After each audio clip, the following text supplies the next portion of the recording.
নমস্কার, আমি সুকৃতি দান। আশা করি আপনারা সবাই ভালো আছেন। আপনারা সবাই দেখছেন অ্যাস্ট্রো সলিউশন। আজকে আমি আলোচনা করব যে রবিদেব রাশি পরিবর্তন করার জন্য কোন সমস্ত রাশি বা লগ্নের ক্ষেত্রে সার্বিক একটা শুভ ফল লাভ করবেন তা নিয়ে একটা দীর্ঘ আলোচনা করে নেব। মূল আলোচনার আগে আপনাদের জানিয়ে রাখি, অ্যাস্ট্রো সংক্রান্ত নিত্য নতুন টিপস পেতে আমার এই অ্যাস্ট্রো সলিউশন চ্যানেলকে সাবস্ক্রাইব করুন এবং পাশে থাকা বেল আইকনে ক্লিক করুন। চলে আসি মূল আলোচনায়। প্রথমে বলবো, দেখুন 16ই নভেম্বর 7:41 সূর্যদেব রাশি পরিবর্তন করে তার নিজস্ব ভাব সম্পন্ন রাশি তুলা রাশি থেকে যখনই বৃশ্চিক রাশিতে প্রবেশ করে গেল, সার্বিকভাবে কিন্তু রবিদেব তার নিজস্ব ভাবকে, তার নিজের নেগেটিভিটিকে অনেকটা কমিয়ে দিল, নিজে থেকে কমিয়ে ফেললো। নিজে কোনো গ্রহ যখনই নিচস্থ হয়ে যায় সে কিন্তু অনেকটা দুর্বল হয়ে যায়। যে কোনো গ্রহ যখন নিচস্থ থাকে তখন কিন্তু সে কখনোই শুভ ফল দিতে পারে না। যেমন ধরুন, আপনি শরীর খারাপের সময় খুব দুর্বল হয়ে গেলেন, তাহলে কি আপনি কখনো শুভ ফল দিতে পারবেন? আপনি কখনো ভালো মন মানসিকতা থাকতে পারে? অর্থাৎ আপনার যখন আপনি খুব শরীরের দিক থেকে খুব কাহিল হয়ে রয়েছেন তখন যেমন নেগেটিভ ফল দেবেন, অর্থাৎ আপনি রেগে যাবেন, মাথা গরম করবেন, ঠিক সিমিলার ভাবে সূর্যদেব কিন্তু এখানে টোটালি এই কার্তিক মাস জুড়ে, আমরা জানেন যে কার্তিক মাসে যাদের জন্ম হয় তাদের ক্ষেত্রে রবি কিন্তু নিজস্ব থাকে। তাই সেই জন্য টোটালি এই কার্তিক মাসে, অর্থাৎ এখানে অক্টোবরের মোটামুটি ভাবে 15 তারিখ থেকে নভেম্বরের 15 তারিখ পর্যন্ত মোটামুটি ভাবে আমরা অ্যাপ্রক্স হিসাবে বলতে পারি যে টোটাল কার্তিক মাস যেটা থাকে সেই অনুযায়ী কিন্তু রবি এখানে নিচস্থ হয়ে থাকে। তাই প্রতিটা এক মাস অন্তর অন্তর এক একটি ঘরে কিন্তু রবি অবস্থান করে।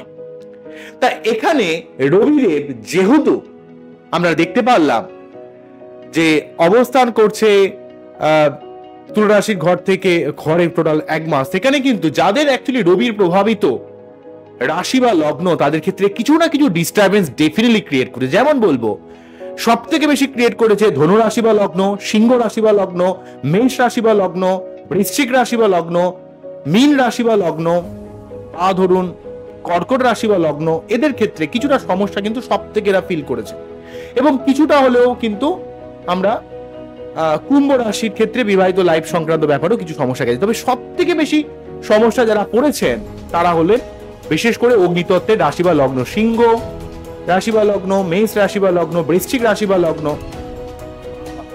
ধনু রাশি বা লগ্ন। বিশেষ করে সিংহ, ধনু এবং মেষ এই তিনটে রাশি বা লগ্নের মানুষের ক্ষেত্রে সব থেকে বেশি চাপ গেছে। সিংহর দিক থেকে কোথায় চাপ গেছে? তার নিজের শরীর, মন, মানসিকতা খারাপ ছিল, আপনার সার্বিক দিক থেকে একটা দুর্বলতা ক্রিয়েট করছিল। ধনুর দিক থেকে কি গেছে? আপনার ভাগ্যের উন্নতিতে বারে বারে বাধা প্রাপ্ত হচ্ছিল, এবং আপনি জীবনে একটু শরীর টরীর খারাপ হওয়া ব্যাপার ক্রিয়েট করছিল। এবং মেষের ক্ষেত্রে কিন্তু সার্বিকভাবে কিন্তু বুদ্ধি ইমপ্লিমেন্টেশন সংক্রান্ত সমস্যা ক্রিয়েট করছিল। সব থেকে বড় কথা, এই রাশি লগ্ন যাদের ক্ষেত্রে রবি শুভ গ্রহ, তাদের ক্ষেত্রে রবি মানে কি? মান, সম্মান, প্রতিপত্তি। রবি আমাদের হাটের কারক গ্রহ। তাই এই রবি নিজস্থ থাকার জন্য সার্বিক অর্থে যাদের অত্যন্ত চাপ, যার জন্য হয়তো একটু হলেও হাটে ব্যথা ব্যাপারটা ছিল, তাদের ক্ষেত্রে কিন্তু কিছুটা না হাটে ব্যথা, কোমরে ব্যথা, ইমিউনিটি সিস্টেমটাকে খুব ডাউন করে দেওয়া, একটু শরীর খারাপ হয়ে যাওয়ার মতো অবস্থা কিন্তু তৈরি করছিল। যেহেতু এক্ষেত্রে রবিদেব নিজে থেকে কিন্তু নিচস্থ হয়েছিল, তাই সূর্য নিচস্থ থাকা মানেই মানুষের ইমিউনিটি খারাপ করে দেওয়া, মানুষের মান, সম্মান, প্রতিপত্তি, উন্নতির জায়গাটাকে অনেক ক্ষেত্রে স্থিমিত করে দিচ্ছিল। বিশেষ করে মেষ রাশি বা লগ্ন, সিংহ রাশি বা লগ্ন, ধনু রাশি বা লগ্ন, এবং সেই সঙ্গে জলদত্তের যে লগ্নগুলো রইলো, বৃশ্চিক রাশি বা লগ্ন, মীন রাশি বা লগ্ন বা কর্কট রাশি বা লগ্নের ক্ষেত্রে এই নেগেটিভ অবস্থা তৈরি করছিল। কিন্তু যখনই সূর্যদেব সে রাশি পরিবর্তন করে এখান থেকে তুলা রাশি থেকে বৃশ্চিক রাশিতে চলে গেল, সে কিন্তু নিজে থেকে একটু স্ট্রং হয়ে গেল, এবং এই স্ট্রং হয়ে যাওয়ার জন্য কিন্তু বিশেষ করে যাদের বিভিন্ন হার্ট সংক্রান্ত প্রবলেম, মান সম্মান সংক্রান্ত প্রবলেম, ইমিউনিটি সিস্টেমের প্রবলেম, বাবার থেকে মনোমালিন্য বা বাবার শরীর টরীর খারাপ হওয়া, পিতার শরীর স্বাস্থ্যের ব্যাপারে চিন্তার একটা ব্যাপার তৈরি করছিল, সেই জায়গাটাকে অনেকটা কাটিয়ে দেবে এবং আপনার জীবনের উন্নতির দিক থেকে একটা আশার আলো তৈরি করবে, যাতে কিন্তু সূর্যদেবের এই যে নেগেটিভ প্রভাবটা, কেননা আমরা জানি যে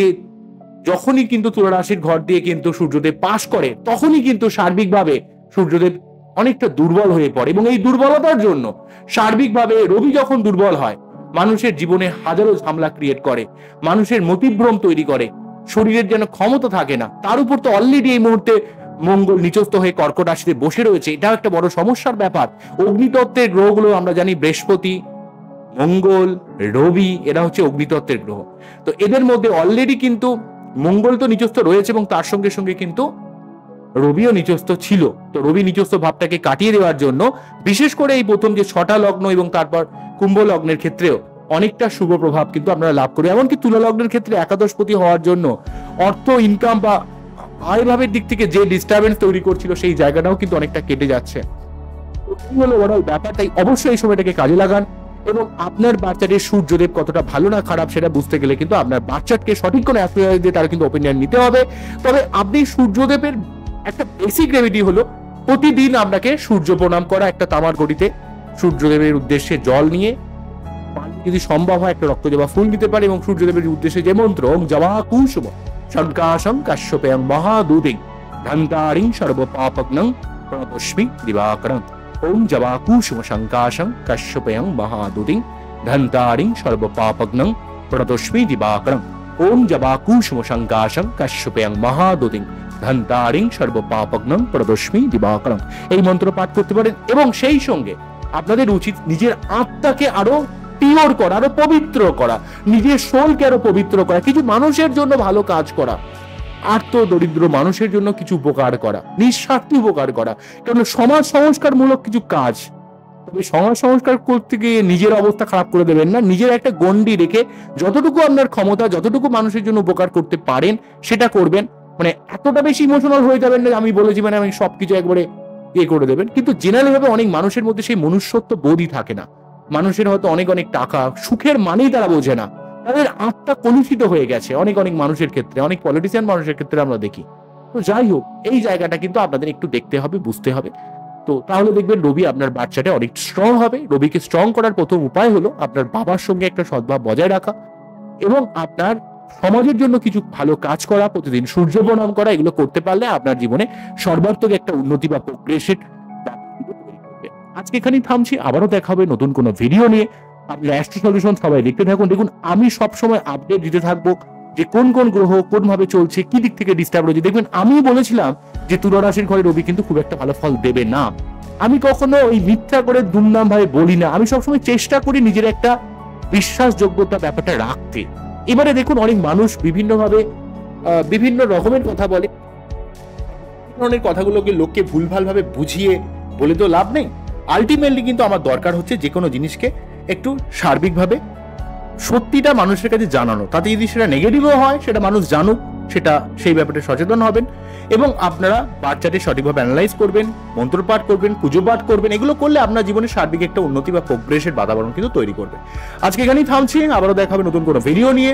আপনারা সবাই অ্যাস্ট্রো সলিউশন দেখতে থাকুন এবং যদি সত্যি আমার এই অনুষ্ঠানটিকে আপনাদের ভালো লেগে থাকে অবশ্যই একটা লাইক করবেন এবং যদি আপনার চ্যানেলটি আমার নতুন হন তাহলে আমাকে অবশ্যই চ্যানেলটিকে সাবস্ক্রাইব করে রাখবেন। নমস্কার, থ্যাংক ইউ।